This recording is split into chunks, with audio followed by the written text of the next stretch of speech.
पण आता तसं नाही केलेलं.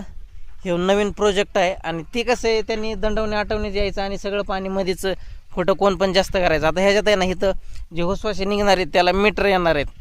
मग मीटरनुसार आता कसं आहे माहिती का, हे हुसवाशे कसे काढलेले इथं की हे समजा 50 एकराचं क्षेत्र आहे तर त्या 50 एकराच्या क्षेत्राला एक हुसवासा, मग इथून पुढं गेलं असंच ते तिकडं ते परत 50 एकराचा किंवा 100 एकराचा प्लॉट येणार, त्याच्यासाठी एक वेगळा हुसवासा किंवा ते वेगळं कनेक्शन येणार आहे आणि त्या कनेक्शनला वरती मीटर लागणार आहे.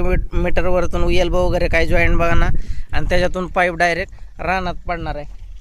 इथं आधी अशी बंगार झाली होती चारी एकदम. हे बघा इकडं खरपाटाचा ढिगारा, हे दगड वेगळं पूर्ण पडून गेलेली होती नाही, पण सरकार एवढं चांगलं एक काम करतंय की हे आमच्या गावाला ही पाईपलाईन आणलेली.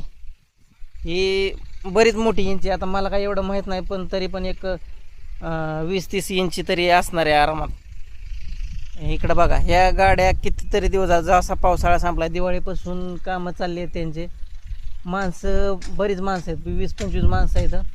त्या 2 क्रेन आहे तिकडे, एक JCB आहे तिकडे, एक जॉईंट मारायचं एक मशीन आहे तिकडे आणि हे असे पाईपलाईनचं काम चालू आहे.